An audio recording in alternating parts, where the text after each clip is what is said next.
আসসালামু আলাইকুম। আশা করি সবাই ভালো আছেন। আপনার বাচ্চা হয়তো ৬ বছর ৭ বছর বয়স হয়েছে। সে আস্তে, আস্তে স্কুলে যাওয়া শিখছে। আপনি তাকে ফিজিক্যাল অ্যাক্টিভিটির সাথে যুক্ত করতে চান অথবা প্রফেশনাল খেলোয়াড় হিসাবে তাকে তৈরি করতে চান।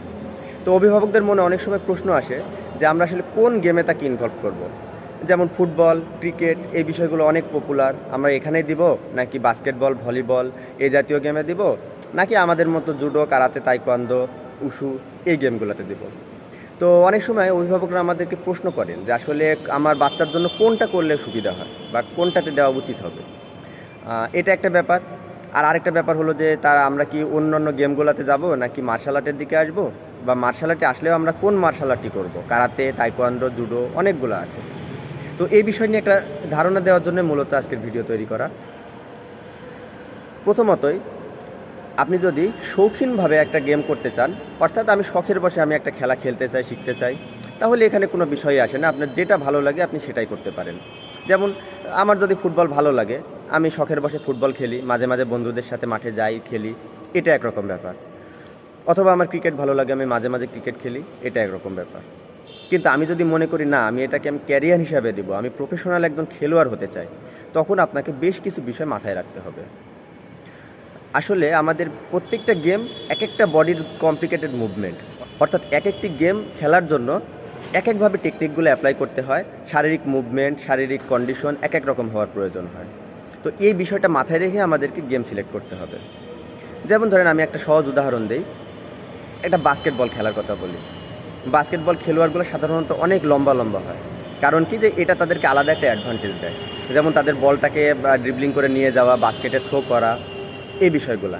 তেমনিভাবে ভলিবলেও কিন্তু অনেক লম্বা লম্বা খেলোয়াড় প্রয়োজন হয়, যেহেতু তারা অনেক জাম্প করে স্ম্যাশ করে এই বিষয়গুলোর কারণে। তো এই জায়গায় দেখা গেল যে একটা স্বাভাবিক উচ্চতার যদি একটা মানুষ অথবা একটু খাটো যারা, এই মানুষগুলো যদি মনে করে যে না আমি প্রফেশনাল ভলিবল খেলোয়াড় হব বা প্রফেশনাল বাস্কেটবল খেলোয়াড় হব, এটা কিন্তু তাদের জন্য সো ডিফিকাল্ট। হ্যাঁ, পারবে না সেটা না, অনেক থাকে ব্যতিক্রম, কিন্তু তাকে তার কী করতে হবে, তার শরীরের সাথে প্রতিনিয়ত যুদ্ধ করে সে জায়গায় যেতে হবে। তার শারীরিক কন্ডিশনের যে আলাদা একটা অ্যাডভান্টেজ, এই বিষয়টা থেকে সে বঞ্চিত হবে। তেমনিভাবে দেখেন একটা অনেকটা পালোয়ানের মতো, অনেক মাংসপেশিযুক্ত বা একটু মোটা গাটা যেসব মানুষগুলা, এখন সে যদি মনে করে যে আমি জিমন্যাস্টিক করব, তাহলে এটা কিন্তু তার জন্য ডিফিকাল্ট। কারণ কি, যে জিমন্যাস্টিক করতে হলে আমাদেরকে হাওয়ার উপরে অনেকগুলা ফ্লিপ করতে হয়, অনেক সময় প্যারালাল বার, রোমান রিং এই বিষয়গুলোতে ঝুলাঝুলি করা, লাফালাফি করা, যেটা একটা ভারী ওয়েটের মানুষের জন্য খুব কষ্টকর হয়। তো এই জায়গায় যেমন আবার দেখা যাচ্ছে একটু হালকা পাতলা মানুষ প্রয়োজন হয়, একটু ফ্লেক্সিবল আছে এরকম।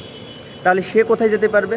দেখেন যে আমরা যখন ওয়েট লিফটিং গেমগুলো দেখি, ওয়েট লিফটিং, কুস্তি, এই গেমগুলোতে কিন্তু দেখেন একটু মোটা গাটা, একটু স্বাস্থ্যবান এই মানুষগুলো কিন্তু এখানে অ্যাপ্লাই করে। অর্থাৎ তখন কি হয়, যে তার যে শরীরের অতিরিক্ত ওজন, এই ওজনের জন্য কিন্তু সে এই সুবিধাটা এখানে পায় ওয়েট লিফটিংয়ের ক্ষেত্রে এবং কুস্তি বা এই জাতীয় খেলাগুলোর ক্ষেত্রে। তো আমার কথা হয়তো বুঝতে পারছেন যে আমাদেরকে প্রথমেই দেখতে হবে যে আমি কোন বডি কন্ডিশনে আছি। আমার বাচ্চা কি স্বাভাবিকের চাইতে একটু বেশি লম্বা? যদি লম্বা হয় তাহলে আমি হয়তো বা তাকে বাস্কেটবল, ভলিবল অথবা ফুটবলের গোলকিপার এই জায়গাগুলোতে আমরা তাদেরকে ট্রেন আপ করতে পারি। আমার বাচ্চা যদি একটু ফ্লেক্সিবল হয় ছোটোবেলা থেকেই, একই সাথে যদি দেখা গেল যে সাধারণ স্বাভাবিক মাসলসের বা ফিটনেসের অধিকারী, আমরা তাকে জিমন্যাস্টিক, কারাতে, তাইকোয়ান্ডো, জুডো এই জাতীয় গেমগুলোতে দিতে পারি। আবার যদি দেখা যায় যে একটু মাস্কুলার, হালকা অ্যাভারেজ ওয়েটের, সেক্ষেত্রে আমরা তাকে কাবাডি বা ফুটবল এই জাতীয় খেলাগুলোতে দিতে পারি।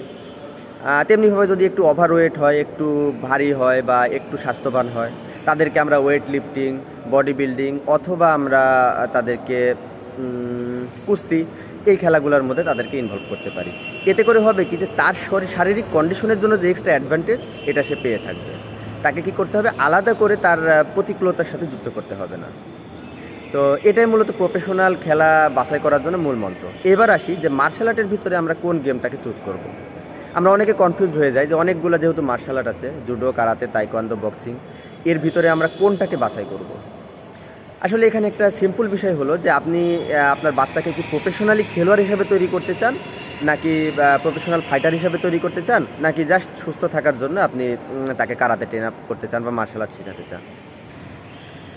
যদি আপনার লক্ষ্য থাকে যে সুস্থ সবল রাখার জন্য বা ফিজিক্যাল এক্সারসাইজের সাথে যুক্ত করার জন্য আপনি তাদেরকে মার্শাল আর্ট শেখাতে চান, তাহলে আপনার জন্য পারফেক্ট হলো কারাতে অথবা তাইকোয়ান্দো এইগুলা। কারণ এই জায়গাগুলো সাধারণত একটু সফট কন্ট্যাক্ট গেম হয়ে থাকে, এখানে ইনজুরির সম্ভাবনা অনেক কম থাকে এবং উইদাউট এনি ইনজুরি তা একটা বাচ্চা সে ট্রেনিংগুলো নিতে পারে। কিন্তু একটা প্রফেশনাল খেলোয়াড় হিসাবে যেতে চায়, যেমন অনেকের শখ আশা থাকে যে আমি মিক্স মার্শাল আর্ট করবো অথবা আমি রেসলিং গেমগুলোতে যাব, তাহলে এই জায়গায় যেতে হলে অবশ্যই আপনাকে বক্সিং অথবা কিক বক্সিং অথবা MMA এই জাতীয় বিষয়গুলো তাকে ট্রেন আপ করতে হবে। তো দেখা গেল যে আমার উদ্দেশ্য হলো স্বাভাবিক সুস্থ থাকা এবং আত্মরক্ষা শেখার জন্য, তাহলে আমাকে তো অত হার্ড লেভেলে অত ফুল কন্ট্যাক্ট গেম করে আমার নাক মুখ ফাটায় আসলে খুব একটা লাভ নাই। তো সুতরাং আমাদের এই বিষয়গুলো মাথায় রাখতে হবে যে আমার আসলে লক্ষ্যটা কী। আমার লক্ষ্য অনুযায়ী আমাকে সামনে আগাতে হবে, তাহলে আমি বুঝতে পারবো যে আমি কারাতে শিখবো, জুডো শিখবো, তাইকোয়ান্দো নাকি আদার্স মার্শাল আর্ট শিখবো। ধন্যবাদ সবাইকে। আসসালামু আলাইকুম।